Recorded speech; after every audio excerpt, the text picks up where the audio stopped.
Hello. I love seeing our sponsor videos and some of the beautiful lands that some of our sponsors are protecting.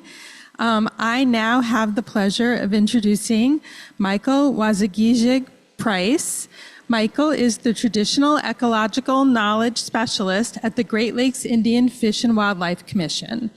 He is an Anishinaabe and an enrolled member of the Wik-Mekong First Nations. For the last 20 years, he has lived and worked in Anishinaabe King in northern Minnesota. Before coming to Glyphwick, Michael served as a forest ecology instructor at Leech Lake Tribal College in Cass Lake, Minnesota. During his tenure at LLTC, he worked to integrate Anishinaabe language and traditions into forestry curriculum to make the science more culturally relevant. In 2012, he received his Master of Science in Forestry from the University of Montana, Missoula, and in 2018, he received a Certificate of Ojibwe Language Instruction at Bemidji State University. Waasegiizhig-Price has said his most valuable education has come from the teachings of his Anishinaabe elders who have kept and preserved indigenous ways of life.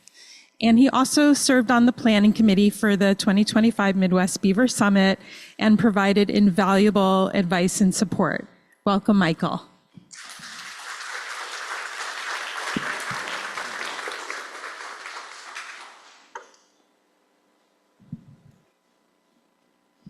Aho bonjour and dinwema ganadug.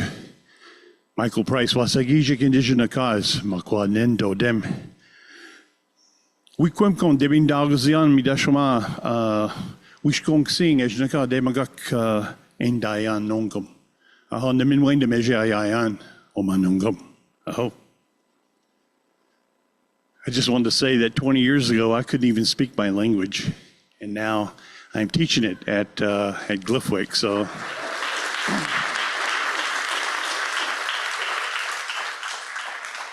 Thank you very much. My name is Michael Price Waasegiizhig, and thank you for that wonderful introduction. I work at an organization that serves Native people across 3 states in Minnesota, Wisconsin, and Michigan. I want to tell you a little bit about the organization that I work with before I get started here. What I want to do is give you an overview. I'm going to kind of switch gears a little bit, and I want to talk about some of the philosophical beliefs and the cultural teachings of Anishinaabe people related to not only the beaver, but to all of our, what we call our 4-legged non-human relatives. But before I do that, I want to tell you a little bit about who I work for. So I work for the Great Lakes Indian Fish and Wildlife Commission, and we manage the ceded territories that once belonged to the Anishinaabe people. And if you look at this map up here, these large colored areas are the millions of acres that we ceded to the United States back in the years of 1836, 1837, 1842, and 1854.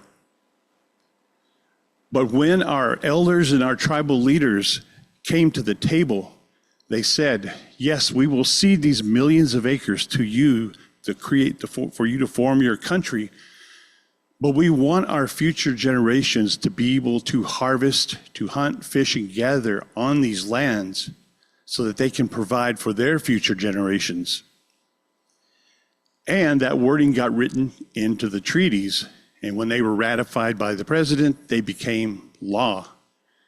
So if we look at Wisconsin, that whole swath of land there was ceded in 1842. Wisconsin became a state in 1848. When the state was formed, the state said, hey, we didn't agree to these treaties with these Indians, so we don't have any obligation to them. It took Native people over 100 years to fight for the rights that their ancestors had granted to them, had ensured that they would be able to have. So in 1984, a federal court reaffirmed the treaty rights of the 1842, 1837, and 1854. But they said on the condition that you can manage your resources the way just like the state could. So also in 1984, this is when Glyphwick, which we call, was formed. So Glyphwick is made up of law enforcement, a science division, a policy analyst division, and we employ foresters, fisheries, hydrologists, and wildlife biologists. And we conduct science in accordance with the Anishinaabe beliefs and their cultural traditions. So we do science just a little bit different there. And we've gotten a lot of recognition for that because of that. So if you look at the little bright red areas, those are the reservations, and we do not work on reservation lands. Each tribal government has their own natural resources department. We work in the big swath of lands that we call the ceded territories.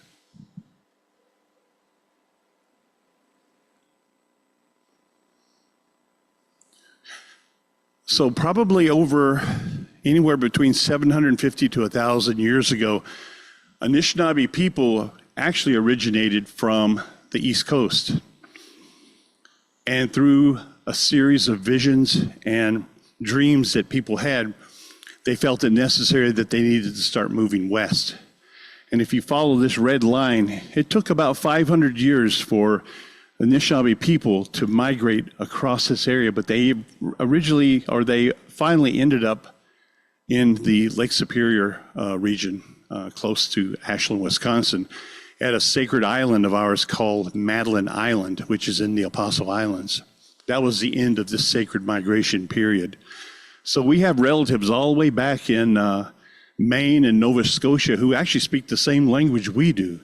The Penobscot, the Passamaquoddy, the Pequots, those are all Anishinaabe people too. So we didn't always come from Wisconsin and the Minnesota area. We arrived here probably in the 1500s.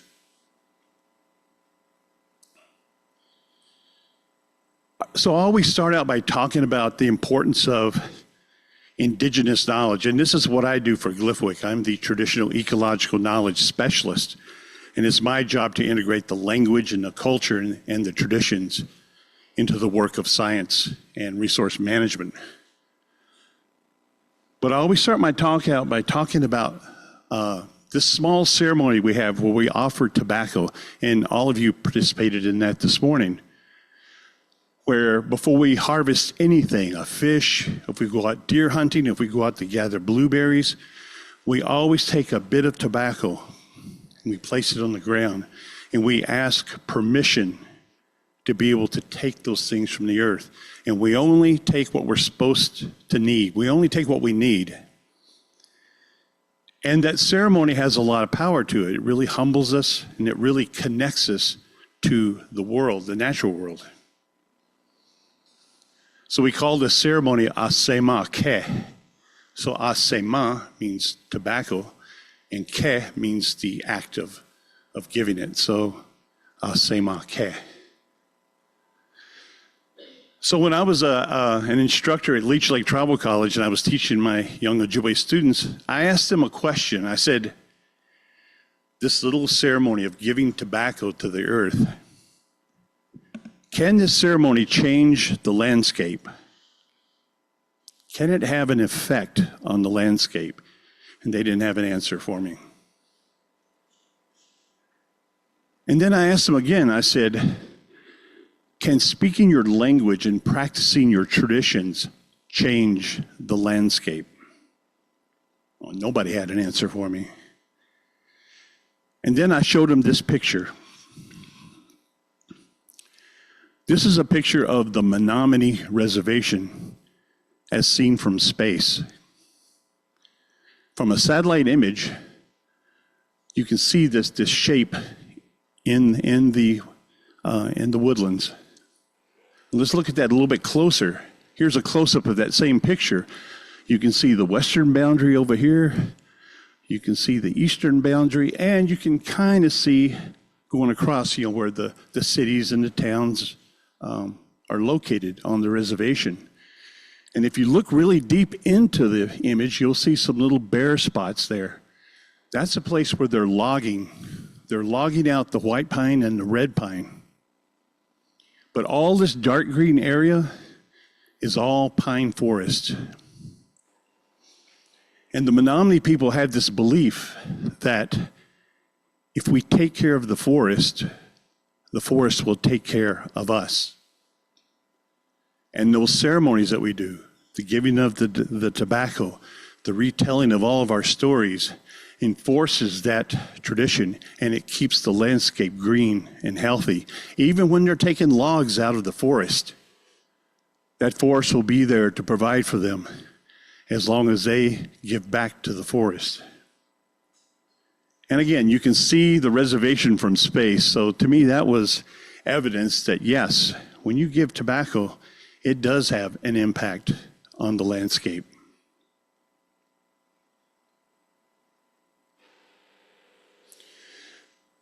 So we've got some traditions that go back way long ago. And this is back in the day when we were first spearing fish, harvesting fish from a birch bark canoe. And maybe our boats have changed. Now we have aluminum boats. Our lights have changed. We went from a birch bark torch to an electric battery operated light. But our values and our traditions have remained constant. We still regard the fish as our relative. We still offer tobacco to that fish, to that living being before we harvest. And we always keep ourselves humble during this time of fishing. And we always remember who we are as Anishinaabe people. And this is what I wanted to share with you all today, that we can make a difference. I wanted to share just a little piece of the creation story before I begin talking about the beaver. And this is a really powerful teaching that we use at Glyphwick all the time. And it's, I'm not going to tell the whole creation story because that could take a very long time. But I want to focus on this one area. So according to our creation story, the four sacred elements, rock, wind, fire, and water, those were the elements that were used to create the earth. So when the Gijimanadu, the Great Spirit, began creating the earth, the first being was created was Aki, which was soon to become the Earth Mother. Aki was made of rock, of dirt, of wind, of fire, and of water. This was the first order of creation. This was the beginning. The next order of creation was the plant world, the trees, the grasses, the shrubs, the mosses. All these things began to populate on the barren Earth Mother, Aki, and soon it covered the earth. The plants were completely dependent upon this new mother, Aki. The next order of creation was the animals, and this not only included the four-legged animals, this included the swimmers, the crawlers, the flyers, and the beaver is in this level of creation. They were dependent upon the plants for their food and for their protection, and then they were also dependent upon the four sacred elements in the earth. But these two levels did not depend upon the animals. The last level of creation and the most dependent was man, human being. Humans were dependent upon the animals for their food, their sustenance, their clothing. They were dependent upon the plant world for their food, their medicines. They were dependent upon the earth.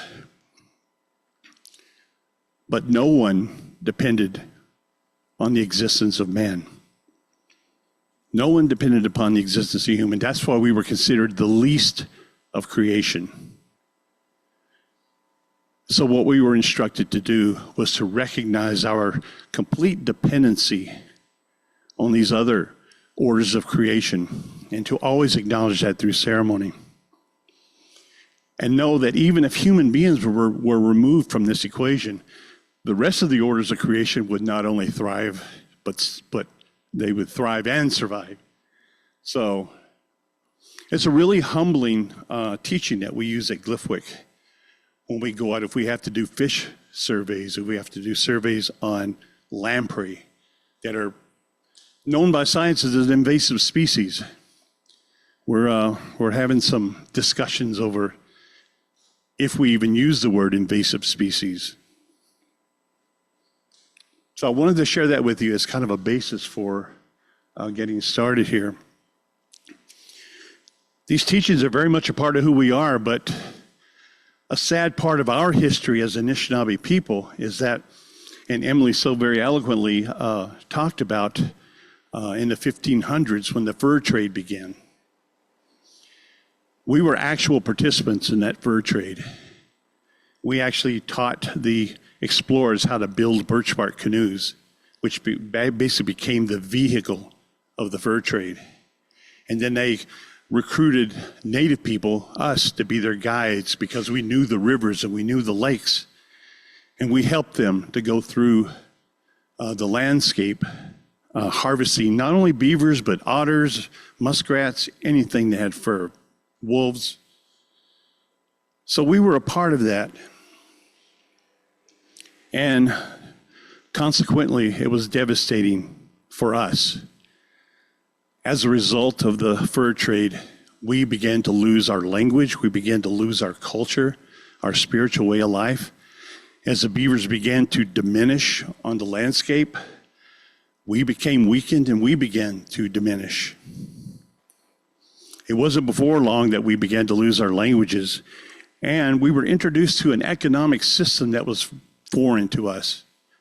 We didn't know about surplus and wealth. We were only taking off the land what we needed, but now we could use many beaver pelts now to purchase weapons, to purchase muskets or tools or pots and pans. It was a new economy that was introduced to us that we still have today. So we paid an ultimate price by participating in this annihilation of the beaver. And slowly but surely we were recovering our languages. And that's why I wanted to tell you that, I'm just now learning my language in my older years because my mother had the language taken away from her. So what happened to the beaver in their culture also happened to us. So this was kind of a sad part of our history, but it was part of our history.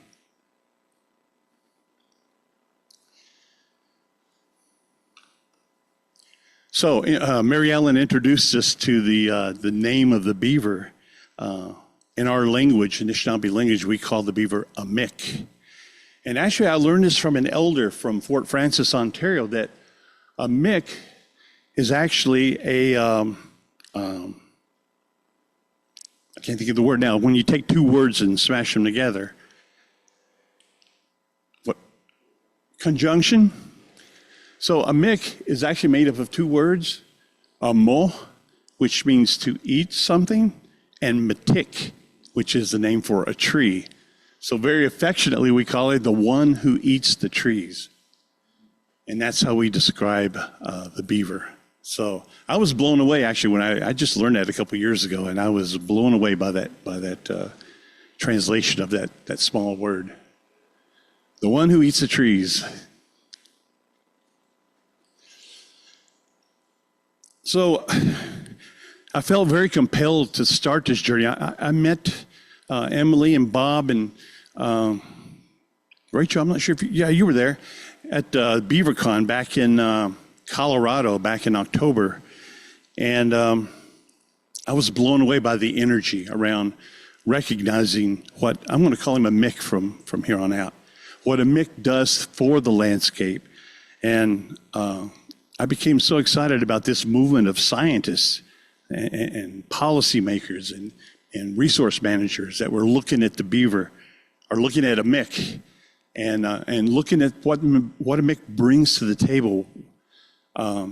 It just blew me away, and I began to go back, and I was just starving for our cultural teachings. And so what I learned was that a Mick is actually a symbol for our teachings.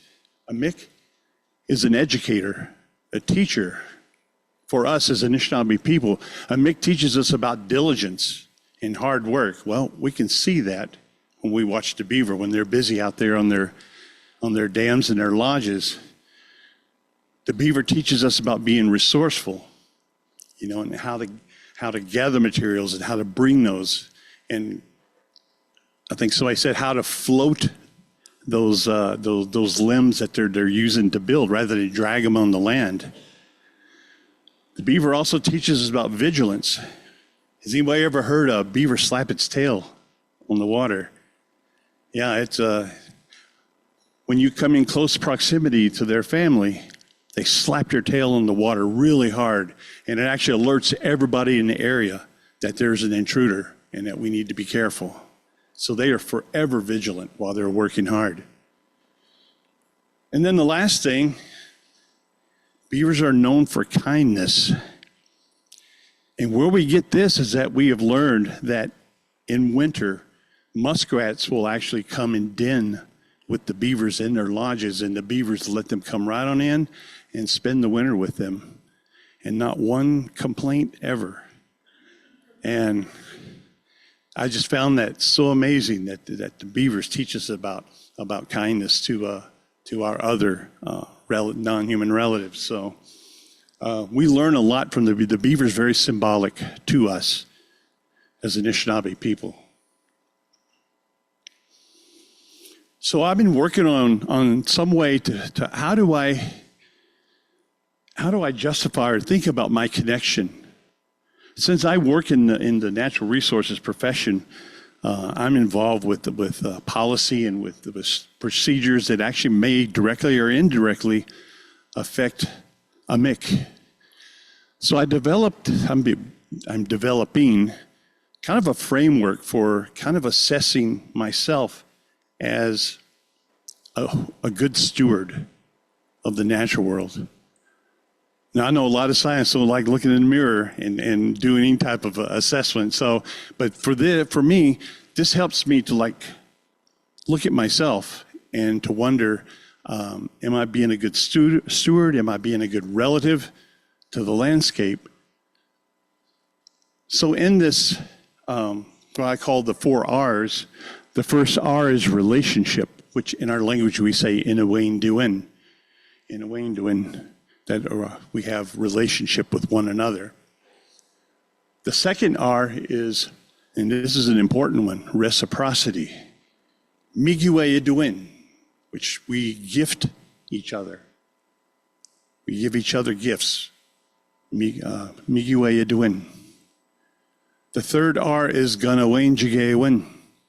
Ganawain Jigewin, taking care of something. But it also means having responsibility, watching over and protecting. And then the last are respect. Manaje Edwin. Now, I was in the military too, so my military definition of respect is a lot different from Anishinaabe. It's very authoritative and disciplined, that military definition. But for Anishinaabe people, manaje means to go easy on someone. And the ide means to one another. So go easy on each other. And that is our definition of respect. So I took these 4 R's and tried to put them into a framework. And of course, the one thing I've learned that all of our teachings are all out in nature. All we have to do is look around, look for them, and contemplate them. And of course, if you've ever been out on a cold day when it was 20 below zero or more, you might have seen this image in the morning sky. And from this image, we get what we call our medicine wheel.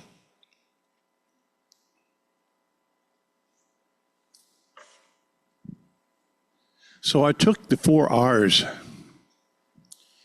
and I put them into a medicine wheel framework.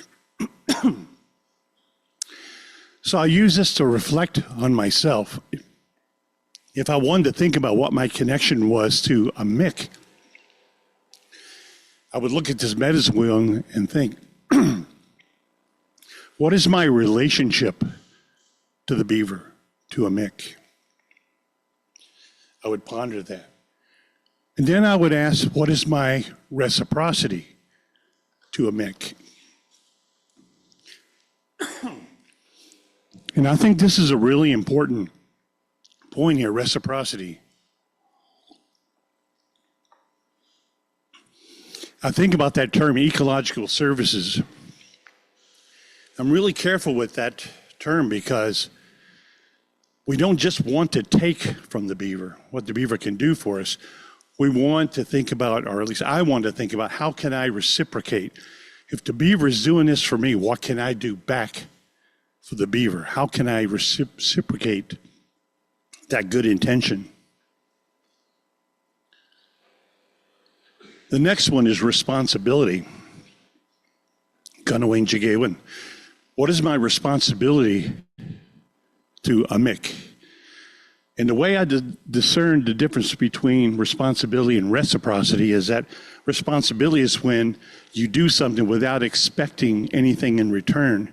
You just do it because you know it's the right thing to do. What is my responsibility to a Mick? And then after I've reflected on all four of those ideas, then I think about how do I respect? What is my respect now for a Mick? And so this helps me to really think about who I am and how I connect with my environment, and can I be a good relative to a Mick, the beaver? So a nice little thought exercise. I want to share two things with you that we share in the Anishinaabe community. We have this one little word in our language. The word is nitage. Nitage. What that word means, it means to go out and kill something for food, whether it be a deer, it could even be a Mick, or it could be fish. To go out and to kill something for food. That word also means to mourn the death of a loved one. It's amazing, these two thoughts are tied up in that one little word, nitage. Kill something for food, mourn the death of a loved one. And I think the underlying belief is that we're not supposed to take pleasure in the death of an animal that we need to harvest to feed our families, that we're supposed to, in a way, mourn the death of that relative. And we're supposed to do some type of ceremony to make right in the spirit world that we had to take that animal's life to feed our family. So we don't do sport hunting. We don't do catch and release fishing according to our traditions. So if we have to go out and take the life of a beaver, it's done with an intense amount of reflection. And it normally, most of the time, doesn't happen. Mary Ellen talked a lot about the water this morning. And we do have this saying among a lot of our Anishinaabe people that we say, Gishben akozi magak nebe akozi min. If the water is sick, we become sick. And we've realized that we can measure our own health and well-being according to the health and the well-being out in nature. And so this is a guide for us to be able to maintain our health by protecting the health of the water and also the health of the landscape. And I'm hoping one day in our language that we'll have a new name for the beaver. And we'll call that beaver Gaganawendang Nebe, the caretaker, the one who protects the water. And I'm hoping that's what I'm going to, hopefully through some of my work at Glyphwick, I'm going to promote this idea.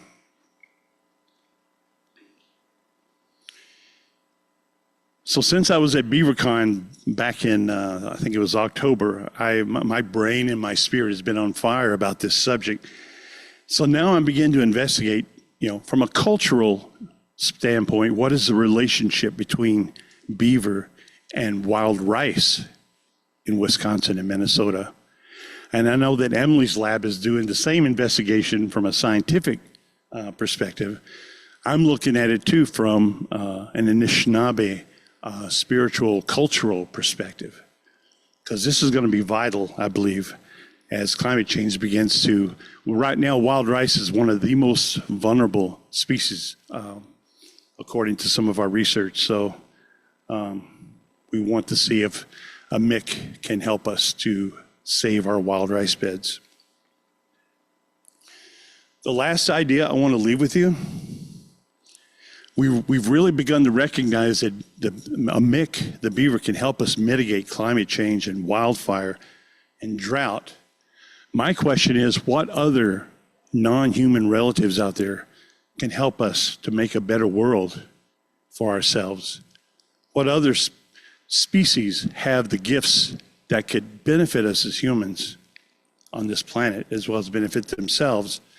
And the one thing that we share at Glyphwick, in Wisconsin and probably Illinois too, we have a disease called chronic wasting disease, which is impacting our deer herds and our elk herds. It's a horrible neurodegenerative disease that leaves the deer disoriented, slightly disabled, and eventually it'll lead to death. For a scientist, they need to go out and kill a deer, cut the head off.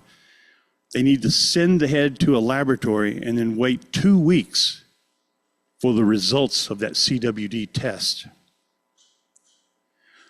The wolves can tell in 1 second whether a deer is infected with CWD because they see something that we don't see as human beings.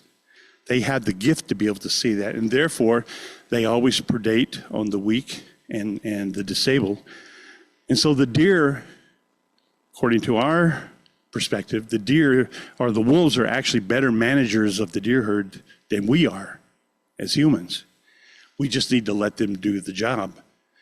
And so this is the final thought that I want to leave with you, that how many other species out there have the gift to help us make this a better world, especially as we enter in this turbulent climate change era.